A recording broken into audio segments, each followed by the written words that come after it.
అత్యాధునిక labs, international collaborations, advanced placements. మీ dream career ని రీచ్ అవ్వడానికి మీ best choice Godavari global university. కానీ మీరు ఒక ఇంటర్వ్యూలో చెప్పారు, నాకు లెన్స్ అంటే ఏంటో తెలియదు. తెలీదు నాకు లెన్సులు తెలీదు. నాకు టెక్నికల్ ఆస్పెక్ట్, నాకు మంచి టెక్నీషియన్ అంటారు కానీ టెక్నాలజీ గురించి నాకన్నా తక్కువ దేశం ఇవ్వలేడు. మరి ఎలా మీకున్న సెన్స్ ఏంటి? కంపోజిషన్ అంతే. నేను ఇలా చూస్తా, ఇది నాది, this is the light I want. నాకు ఇది కావాలి. అనగనగా ఒకరోజు సినిమాకి నేను గోపాల్ రెడ్డి అసిస్టెంట్ రసూల్, అప్పుడు ఓకే రసూల్ని పిలిచి చేయమంటే రసూల్కి ఏదో నాగార్జున సినిమా ఏదో అప్పుడు ఆ డేట్స్ క్లాష్ అవుతున్నాయి. అప్పుడు సరే, ఆ తర్వాత ఒక still photographer, continuous still photographer పనిచేసాడు నా దగ్గర. ఆడొచ్చి నన్ను కలవడానికి, నువ్వు చేస్తావా కెమెరా అన్న అంటే నేనేంటి సార్, మీకంత కెమెరా ఉంది, ఫోకస్ పెడితే వస్తుంది, లైట్ బాగుందో లేదా కంటితో చూస్తే తెలుస్తుంది, అంతకని ఏంటి కెమెరా అన్న అంటే ట్రై చేస్తాను సార్ అన్నాడు. ఆయన పెట్టి తీసింది సినిమా అనగనగా ఒకరోజు. స్టిల్ ఫోటోగ్రాఫర్ మొత్తం ఆయన పెట్టి తీసేస్తే వంశీలందరికీ టెన్షన్. సార్ ఒకసారి రెస్ట్ చూద్దామని. రెస్ట్ ఏంటి, మనం తీసేది కదా వచ్చింది అక్కడ. ఒకటి. రెండోది ఫోకస్ పులో పెడుతున్నాడు. హ్యారీ కెమెరాకి ఒక ఫోకస్ పుల్ ఉంటాడు, ఆడ టేప్ ఏదో పెట్టి కొలిసి ఆడ ఫోకస్ పెడతాడు. కంటితో చూసేది వస్తుంది అక్కడ. మళ్ళీ నువ్వు ల్యాబ్లో ఏంటి చూసి తెలియ అయిపోయింది సినిమా. అంటే ఏముంది ఫోటోగ్రఫీ అని చెప్పారు. ఫోటోగ్రఫీ బాగుందా, ఊర్మిళ అందంగా ఉందా, అది కూడా తెలియదు డిఫరెన్స్. ఫోటోగ్రఫీ అనేది ఒక సమ్ టోటల్ ఎఫెక్ట్ ఉంటుంది. మీకు లొకేషను, అమ్మాయి ఎలా ఉంది లేకపోతే అబ్బాయి ఎలా ఉన్నాడు, వాళ్ళ మేకప్, కాస్ట్యూము, ఆర్ట్ డైరెక్షన్, ఇలాంటి రకరకాల ఇమేజెస్ అన్నీ కలిపి రికార్డ్ అవుతాయి కెమెరాలో.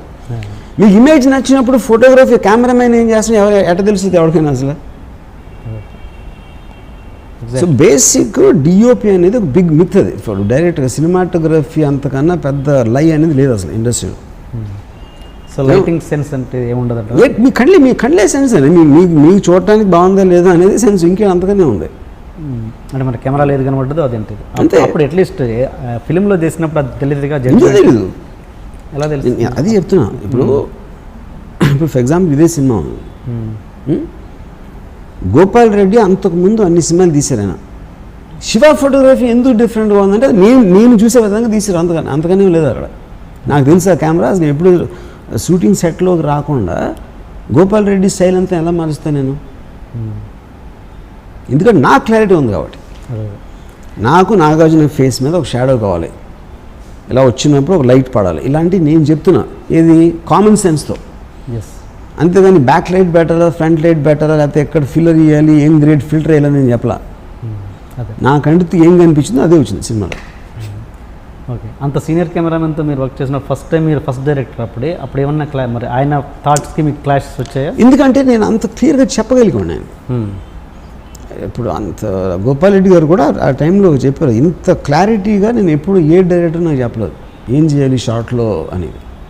ఎందుకంటే నేను ఆల్రెడీ నా మైండ్లో చూసాను ఇలా ఉండాలి షార్ట్ అని. ఓకే. అండ్ శివ పాటలో తేజ గారి పార్ట్ చాలా ఉందని నాకు నిజమేనా? పార్ట్ మీన్స్ అదే కొంచెం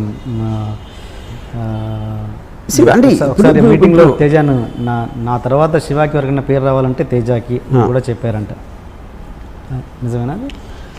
ఇప్పుడు పార్ట్ అంటే తేజ నేను చాలా క్లోజ్గా తిరిగేవాళ్ళం. శివ మేకింగ్ ముందు ఇద్దరం చాలా క్లోజ్గా తిరిగేవాళ్ళం. ఆ డిస్కషన్స్లోని వాటిలో నేను ఇది అంటే ఒక సీన్ చెప్పడంలో కానీ ఇలాంటి వాటిలో నాకు తెలిసిన అందరిలోకి తేజకి ఎక్కువ ఉండేది నాలెడ్జ్. కొంచెం అంటే is not very educated guy, కాకపోతే కొంచెం ఒక ఇంగ్లీష్ సినిమాలు కొంచెం ఎక్కువ చూడటం కానీ వీడియో విసిఆర్లో అట్లా మీ ఇద్దరం కలిసి చూసి ఆ షాట్ ఎట్లా తీసుకుంటారు, ఈ డిస్కషన్స్ ఎక్కువ నాకు తేజకి ఎక్కువ జరిగాయి. యూనో, అండ్ ఒక డెడికేషన్ తోటి ఇప్పుడు శివ డిజైన్స్ అని తన ఐడియాస్, ఏది మన పోస్టర్ డిజైన్స్, తను ఒక యాడ్ ఫిల్మ్ బుక్స్ తీసుకొచ్చి నాకు చూపించి, ఈ షాడోలు సిల్వెట్స్ లాంటివి పెడితే బాగుంటుంది ఒట్టి ఆర్టిస్టులు అంటే ఆ టైంలో ఒట్టి యాక్టర్స్ ఫేస్ పెట్టారు, కాన్సెప్ట్ అనేది ఉండేది కాదు. అప్పుడు తనకు యాడ్ బుక్స్లో డిజైన్స్ చూపించి అది నేను ఇంప్రెస్ అయ్యి నేను ఇన్సిస్ట్ చేశాను, నేను నాగార్జున చూపించి ఇలా చేద్దాం డిజైన్స్ అనేది. తో క్రియేటివ్గా నాకు చాలా he use to give me lot of feedback. Okay. Chain thought కూడా తనది అంట, నిజమేనా? మీద అది మీద తనది చైన్ థాట్ అంటే ఏంటి? చైన్ క్లోజ్ షాట్ శివ అనేది టైటిలే దీని మీద వస్తుందిగా పోస్టర్, అది ఆ చైన్ ఆ సీన్ తనదా మీద? సీన్ అది అదే కాలేజ్లో వాడేది అది మీద. కానీ అప్పుడు మేము డిస్కస్ చేసినప్పుడు ఏదన్నా తను చెప్పి ఉంటాడా ఇవ్వండి, ఎందుకంటే మేము చాలా డిస్కస్ చేసేవాళ్ళం. అంటే ఒక పర్టిక్యులర్ థింగ్ నాది తనది అనేది నాకు అంత క్లారిటీగా గుర్తులేదు. But lots of things we use to discuss. అందులో తను చెప్పింది ఏంటి, నేను చెప్పింది పోస్టర్ ఉన్నది శివ చైన్ ఉంటేనే శివ పేరు వేయకుండా చైన్ వేసారు. అదే అదే చెప్పాను కదా ఇప్పుడు, అదే చెప్తున్నా. శివ పోస్టర్లో చైన్ అనేది ఇంపార్టెన్స్ ఇవ్వటం అనేది అది తేజ ఐడియా, అది చెప్పాను కదా. అండ్ నాగార్జున గారు మేనల్లుడు సుమంత్ని ఇంట్రడ్యూస్ చేసి నా ప్రేమ కథ సినిమా కేవలం మీ మీద ఆశలు పెట్టుకొని మీరైతే అతని మార్కెట్లోకి బాగా తీసుకుపోగలరని ఇచ్చారు. కానీ మీరు దాని మీద పెట్టాల్సినంత ఫోకస్ చేయలేదన్నది ఒక చిన్న టాక్. అది ఎంతవరకు? అదే ఇప్పుడు ఎవరైనా కూడా కావాలని ఎందుకు చేస్తారు చెప్పండి? First of all A cinema అయినా ఏ డైరెక్టర్ అయినా కావాలని ఎవరైనా చెడగొడతారా? మీరు ఎలాంటి సినిమా అయినా మీకు కనీసం ఒక 5-6 నెలలు పడుతుంది, pre production, shooting, post production. Audience చూసేది 2 గంటలు. 6 నెలలు ఎవరైనా టైం వేస్ట్ చేస్తారా కావాలని? ఒక పాయింట్. ప్రేమ కథ ఇమ్మీడియట్లీ సత్య తర్వాత, సత్య సినిమా రిలీజ్ అయిన 2-3 నెలలకు స్టార్ట్ అయింది cinema, something like that you know. అప్పుడు నాగార్జున ఇది బ్రోచ్ చేసినప్పుడు నాకు లవ్ స్టోరీ అనేది నా నుంచి ఒక ఊర్లో ఒక మామూలు లవ్ స్టోరీ ఎక్స్పెక్ట్ చేస్తారా లేదా అని నాగార్జునకి చెప్పాను. కథ మాత్రం నువ్వు ఓకే చేయాలి నాకు, ఎందుకంటే నా సెన్సిబిలిటీ కాదు అలాంటి సినిమా. నేను ఎంతసేపు రాత్రి శివ ఒక అడ్వెంచర్, ఒక యాక్షన్, ఎంటర్టైనర్ అట్లా అనుకుంటాను, కానీ ఒక మామూలు లవ్ స్టోరీ అనేది నేను అసలు ఆలోచన ఎప్పుడు యూనో అది. So everything was discussed and all that. అది చేసాం. అది అప్పుడు నేను ఒక స్టోరీలో ఫెయిల్ అయిందా, నా డైరెక్షన్లో కుడ్ డూ ఇట్ అనేది. కానీ నేను కేర్లెస్గా చేయటం అనేది మాత్రం అది కరెక్ట్ కాదు. అన్ని సినిమాల్లాగే దీనికి మనసు. ఓకే. కానీ ఇంతకుముందు నాకు చెప్పారు వినోద్ బాలా మీకు గుర్తులేరు, ఇంద్రకంటి మోహన్ కృష్ణ మీకు గుర్తులేరు, బట్ తేజ రిలేషన్ మీకు ఎలా గుర్తుండిపోయింది? ఎక్కువ జర్నీ చాలా ఎక్కువ నాది తేజది. అన్ని తొందరగా మర్చిపోతాను. తేజ నేను చాలా క్లోజ్, అదే చెప్తున్నాను కదా. తేజ నేను ఆల్మోస్ట్ నాకు ఇయర్స్ గుర్తులేదు, నాకు తెలిసి ఒక 4-5 years we would have been very very close. ఇంకోటి ఏంటి, మీకు ఇంపాక్ట్ తేజకి నాకు జరిగిన డిస్కషన్స్ కానీ ఒక పర్సనల్ లెవెల్లో, ప్రొఫెషనల్ లెవెల్లో అనేది ఒక ఇన్సిడెంట్లు అనేది ఎక్కువ ఉంటాయి, కానీ వేరే వాళ్ళతో నాకు ఉండదు. మీకు మెమరీ ఎప్పుడు కూడా మీకు జరిగిన ఇంపాక్ట్ బట్టి ఉంటుంది memory. And me close friend Satyendra గారు, ఆయన గురించి నాకు చాలామంది తెలియదు, నాకు తెలియదు, బట్ తెలుసుకోవాలని ఇంట్రెస్ట్ కొద్దిగా అడుగుతున్నాను. ఏంటి ఆయన మీ రిలేషన్, ఎలాంటి relation? Satyendra is almost like a teacher. ఒక అంటే టీచర్ అనే వర్డ్ నాకు ఇష్టం ఉండదు, but I would say that Satyendra నాకు కలవకపోతే నా లైఫ్లో ఏదో నాలో ఒక డిఫరెన్స్ ఉండేది. ఏం డిఫరెన్స్ అనేది కూడా నాకు తెలియదు. అంటే నేను అలాంటి కాబట్టి నేను అతన్ని కనెక్ట్ అయ్యానా, లేకపోతే అతను నా లైఫ్లో వచ్చింది మళ్ళీ ఇలా అయ్యానా అనేది ఇట్స్ ఎ వెరీ ఉన్నీస్ బీస్ కైండ్ ఆఫ్ ఏ థింగ్ అది. ఎందుకంటే ఇప్పుడు నాకు సత్యేంద్ర కాలేజీలో చెప్పింది ఒక్కొక్కసారి 30 ఏళ్ళ తర్వాత గుర్తొస్తుంది ఇప్పుడు మళ్ళీ అని ఇప్పుడు అర్థం అవుతుంది కదా. అది చెప్పింది అప్పుడు నాకు గుర్తుండిపోయింది, కానీ ఐ డోంట్ అండర్స్టాండ్. సడన్గా నాకు ఇప్పుడు వెలుగుతుంది బల్బు. Okay, you know. అంటే is the most intelligent man ever met in my life. నేను మెట్ అంటే ఐఎమ్ ఇంక్లూడింగ్ నేను చదివిన పుస్తకాలు కానీ నేను విన్న వ్యక్తుల గురించి వాళ్ళందరికన్నా is a superior person you know. So తన మాట్లాడే లాజిక్, తనకున్న రేషనల్ థింకింగ్, తనకున్న నాలెడ్జ్, ఇంక్లూడింగ్ సినిమా, అలాంటి మనిషిని నేను ఎప్పుడు చూడలేదు. సో ఆటోమేటిక్గా నేను నేను అసలు ఎవరికి ఇంటిమిడేట్ అవ్వను. I always intimidate people. But Satyendra దగ్గర నాకు ఒక ఇది ఉండేది, అంటే ఒక ఆల్మోస్ట్ ఒక ప్రెషర్ ఫీల్ అవ్వండి. అంటే తను ఇంప్రెస్ చేయాలి, లేకపోతే నేను అంటే తను ఏమన్నా అనుకుంటాడా అంటే నన్ను ఎదవనుకుంటాడా ఇలా చెప్తే అని, అంటే కంటిన్యూస్గా తన ఎండార్స్మెంట్ కోసం ట్రై చేసేవాడిని. తనతో ఉన్న పరిచయం ఉన్నాను. అప్పుడు అంత ఇంటిమిడేషను నా లైఫ్లో ఎప్పుడు ఎవరితో ఫీల్ అవ్వలేను. ఇప్పటికీ టచ్లో ఉంటారా మీరు? Very rare. ఎక్కడండి ఇప్పుడు ఆయన ఉండేది ఇక్కడ? ఆయన ఇప్పుడు విజయవాడలో ఈజ్ ఇంజనీరింగ్ కాలేజ్లో ప్రొఫెసర్.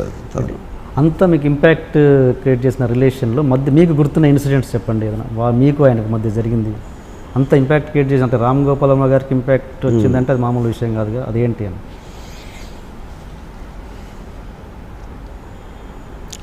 ఒకరోజు నేను విజయవాడలో ఊర్వశి థియేటర్ పాపియాన్ సినిమా ఇవ్వడం వెళ్ళాం ఎదరం.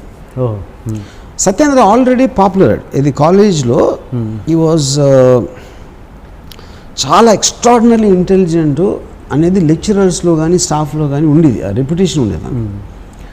ఏదైనా క్లాస్లో కూడా ఎలా చేస్తాడంటే టూత్ పేస్ట్ జైలు పెట్టుకుని వచ్చాడు. అంటే టూత్ పేస్ట్ కదా, టూత్ బ్రష్. అంటే పళ్ళు తోముకుని ఆ బ్రష్లో పెట్టుకుని హవాయి చెప్పు వేసుకుని వస్తాడు కాలేజ్కి. వచ్చి ఆ లాస్ట్ బెంచ్లో కూర్చుని ఆ పక్కన దగ్గర ఒక పేపర్ చింపుతాడు మేడం. పేపర్ చింపి అదే నోట్బుక్ ఆడు పెన్ నోట్ తీసి ఆ లెక్చరర్ చెప్తా ఉంటే మధ్యలో ఒక క్వశ్చన్ వేస్తాడు ఆ సబ్జెక్ట్ గురించి వేసాడు. ఆ లెక్చరర్ టెన్షన్ వచ్చేసి అసలు వాళ్ళకి యూనో క్లాస్ మధ్యలో ఒకసారి లీగ్స్ వెళ్ళిపోతున్నాడు. ఏంటి ఎక్కడికి వెళ్తున్నావు అంటే నేను చెప్పేది అర్థమైపోయిందని వెళ్ళిపోయాడు. అండ్ ఆయన ఇప్పుడు వీళ్ళందరికీ నువ్వు అర్థం చేసి చెప్పి ఆ టైం నేను వేస్ట్ చేయనని చెప్పి వెళ్ళిపోయాడు. ఇలాంటి ఇన్సిడెంట్లు చాలా జరిగింది సత్యేంద్రతో. ఒకరోజు ఊర్వశి థియేటర్లో పాపియాన్ అని సినిమా ఇవ్వడం వెళ్ళాం. అంటే ఈ ఇంటర్వెల్లో ప్రిన్సిపల్ గారు కలిసారు, కాలేజ్ ప్రిన్సిపల్. ఇంటర్వెల్లో కాలేజ్ ప్రిన్సిపల్ ఆయన కూడా వచ్చి సినిమా ఇవ్వడానికి మా కాలేజ్ ప్రిన్సిపల్. అప్పుడు మా ఎగ్జామ్స్ జరుగుతున్నాయి. ఏంటి ఎగ్జామ్స్ పెట్టుకుని ఏంటి ఎక్కడ ఎలా వచ్చారో అని అడిగారు. అంటే అది సత్యేంద్ర తెలిసింది because of his reputation and all that. And Satyendra side కాలేజ్లో మీ కాలేజ్ చదువులు కన్నా దీంట్లో నేర్చుకోవాల్సింది ఎక్కువ నేను 7వ వస్తున్నా. ఇక నాకేం అనిపించలేదే అంత ఇందులో అన్నారు. మీకు అనిపించిందేదో నాకు అనిపించింది. సో ఆ కనిపించి మీకు ఏదో కనిపించినప్పుడు 7 సార్లు చూడాల్సిన అవసరం ఏంటన్న మా principal. Why do fuck your wife everyday అన్నాడు. So the point is and you will say it with such intensity, మీకు ఇంటిమిడేట్ అయిపోతుంది. You won't even take it as an offence you know. అంటే ఈడు సత్యేంద్ర టైంలో నాకు తెలిసి ఒక 20 years ఉంటాడు ఏజ్, మేబీ 19.